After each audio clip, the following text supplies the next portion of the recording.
Over the past number of weeks, Canadian security agencies have been actively pursuing credible allegations of a potential link between agents of the government of India and the killing of a Canadian citizen, Hardeep Singh Nijjar. Canadian वज़ीर-ए-आज़म Justin Trudeau ने कहा है कि उनकी हुकूमत कातिल की इस वारदात में भारत के मुलव्वस होने की तहकीकात कर रही है। निज्जर जो था, जो आतंकवादी था या खालिस्तानी था, हरदीप सिंह निज्जर, उसकी हत्या के पीछे भारत सरकार का हाथ होता है। सिख रहनुमा के कत्ल का मामला कनाडा और भारत के दरमियान कशीदगी में इजाफा हो गया। कनाडा ने आला भारतीय सिफारतकार को मुल्क छोड़ने का हुक्म दे दिया। आपकी जो कैनेडियन गवर्नमेंट है वो आतंकियों को सपोर्ट करती है। बर्मिंघम को लोग कहते हैं मिनी पाकिस्तान, और बिल्कुल सही कहते हैं। आज साबित हो गया, क्योंकि वहां के पाकिस्तानियों ने बर्मिंघम को भी पाकिस्तान बना दिया। वो पाकिस्तान भी डिफॉल्ट के दाने पे खड़ा है और ये बर्मिंघम जो मिनी पाकिस्तान है ये भी डिफॉल्ट के दाने खड़ा हुआ है। यूके के अंदर से पाकिस्तानियों को निकालो, क्योंकि ये कोई काम धंधा नहीं कर रहे, बल्कि यूके की गवर्नमेंट के ऊपर बोझ बनते जा रहे। बर्मिंघम कहता है कि हमारी तबाही की वजह पाकिस्तानी है। वो इसी कोशिश में है कि किसी तरह से पाकिस्तानियों को वहां से दफा किया जाए। कि एक अमरीकी ने कहा था कि डॉलरों के लिए ये अपनी माँ भी बेच देते हैं। ये बात एक दफा फिर मैं बड़ी शर्मिंदगी से कह रहा हूं कि बिल्कुल दुरुस्त साबित हुई है। I hope all the Pakistanis in Birmingham are now feeling comfortable because Birmingham is on the verge of default. It is bankrupt, and Birmingham एक warm सी feeling आ रही है Pakistani. Does it remind you of home?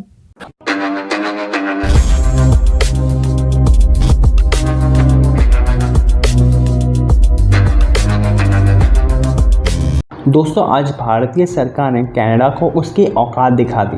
दरअसल दोस्तों, हमारे ministry of external affairs ने Canada के ambassador to India को समन किया है मिनिस्ट्री ऑफ एक्सटर्नल अफेयर्स के ऑफिस में, क्योंकि कल ही कनाडा के प्राइम मिनिस्टर जस्टिन ट्रूडो ने भारत के खिलाफ स्टेटमेंट देते हुए कहा है कि भारत ने कनाडा के एक सिटीज़न को मार दिया है, जबकि दोस्तों वह सिटीज़न था खालिस्तानी टेररिस्ट हरदीप सिंह निज्जर। लेकिन दोस्तों, जस्टिन ट्रूडो का कहना है कि ये हत्या भारत ने करवाई है, जबकि अभी तक कनाडा के पुलिस और कनाडा की एजेंसीज ने पता नहीं कर पाई है कि उस निज्जर को मारा किसने था। तो दोस्तों, इस बात को लेकर के अब कनाडा के एम्बेसडर को भारत ने समन किया है, लेकिन भारत ने उस एम्बेसडर को उसकी औकात दिखा दी और उन्हें कोई भी ऑफिशियल प्रोटोकॉल तो नहीं दिया, और साथ में कनाडा के एम्बेसडर को निकाल बाहर फेंका है। यानी कि अब भारत ने कनाडा के एम्बेसडर को छुट्टी कर दी है और उन्हें वापस कनाडा भेज दिया है, जिसे लेकर के अब कनाडा के एम्बेसडर का मुंह बन चुका है और वे अपने सड़े हुए मुंह लेकर के कनाडा वापस जा रहे हैं। तो चलिए दोस्तों, इसी पर आगे पाकिस्तानी मीडिया का रिएक्शन देखते हैं। ये खबर लेट नाइट ब्रेक हुई। जस्टिन ट्रूडो ने बोला है कि निज्जर जो था, जो आतंकवादी था या खालिस्तानी था, हरदीप सिंह निज्जर, उसकी हत्या के पीछे भारत सरकार का हाथ हो सकता है, ऐसा भारत का हाथ हो सकता है, ऐसा बोला है जस्टिन ट्रूडो ने। जस्टिन ट्रूडो ने ये भी बोला कि हमारे पास क्रेडिबल एविडेंस है, हमारी इंटेलिजेंस के पास क्रेडिबल एविडेंस है कि ये काम भारत सरकार ने करवाया। साथ में उसने ये भी बोला कि ये 18 जून को जो ब्रिटिश कोलंबिया में गुरुद्वारे के बाहर हुई थी हत्या, इसके बारे में उन्होंने प्राइम मिनिस्टर ऑफ इंडिया यानी कि मोदी जी से बात भी की थी G20 के आसपास। वैसे ट्रूडो साहब, सही बताऊं, G20 में आए तो थे आप, आकर के एक बार ट्रॉफी लेके आ जाते। आपके पास क्रेडिबल एविडेंस था ना, आपने बोला। अभी आपके स्टेटमेंट आया है, बीबीसी ने चलाया, दूसरे चैनल, दूसरी इंटरनेशनल एजेंसीज भी इसको चला रही है, प्रोमिनेंस पे ब्रेकिंग चल रही है इस समय, सुबह तक हर जगह चल रही होगी। आपने बोला था ना कि आपके पास एविडेंस था, आपने प्राइम मिनिस्टर मोदी को बताया तो एविडेंस साथ लेके आ जाते, कोई एविडेंस ऑफिशियली दे देते। दिया था? नहीं दिया था। आपकी इंटेलिजेंस के पास क्रेडिबल एविडेंस है।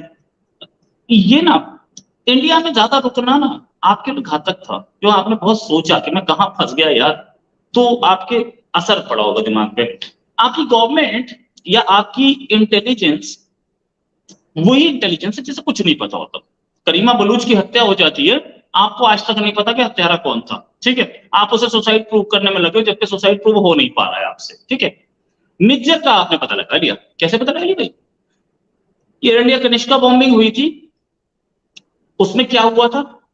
उसमें पहले आप बेवकूफ बनाते रहे, पूरी दुनिया को आपने बोला कि नहीं ये बॉम्ब तो इंडिया की तरफ से रखा गया था, ये बॉम्ब हमारे पास से रखा ही नहीं गया था। जब इंडिया ने प्रूफ दिया तब आपने माना हाँ ये तो हमारे पास से रखा था।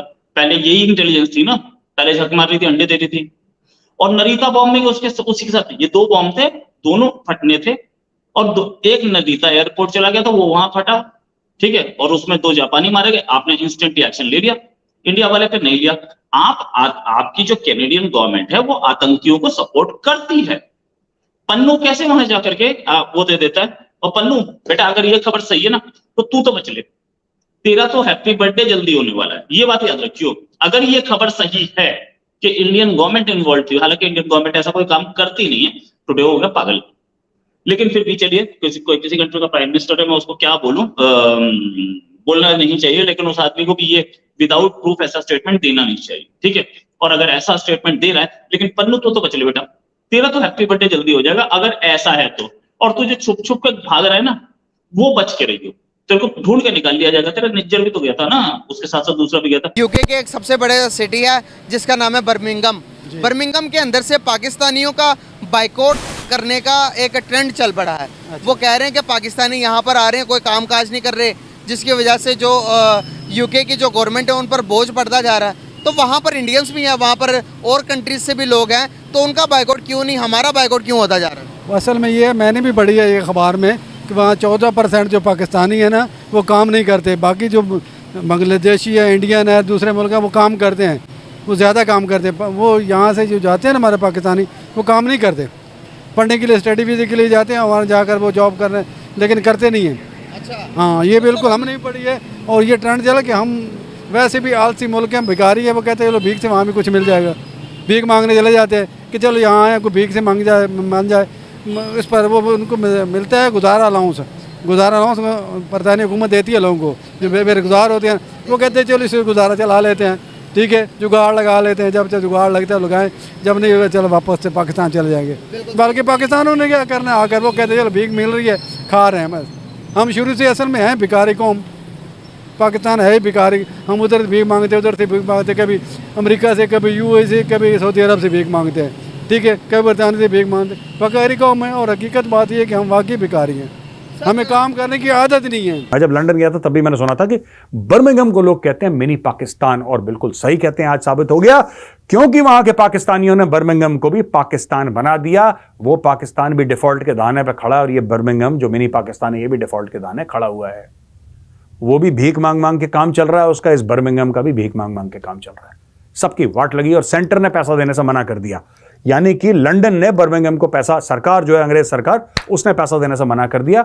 वो कहते हैं भैया तुम कल डूबते आज डूबो, आज डूबते अभी डूबो, हमसे बात मत करो। पाकिस्तान में क्या हो रहा है, IMF भी तो यही कह रहा है कि अब तुम्हें बहुत पैसा दे दिया भाई, अब दोबारा मत आना यार। डेली आ जाते हो घर में टैन घंटी बजाते हुए कि साहब ये कट हो रहा है मेरा, no not at all, this will not work. तो ये पाकिस्तानी मैं बता रहा हूं कि ये जहां जाते हैं, ये सिर्फ पाकिस्तान नहीं बनाते, पाकिस्तान जैसे हालात भी बना लेते हैं।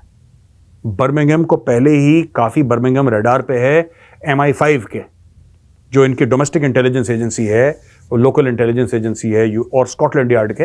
बर्मिंघम जो है वो रडार पे है इनके, क्योंकि वहाँ पे टेररिज्म सपोर्ट बहुत ज़्यादा है। जाहिर सी बात है पाकिस्तानी होंगे तो टेररिज्म दूर तो होगी नहीं वहाँ से।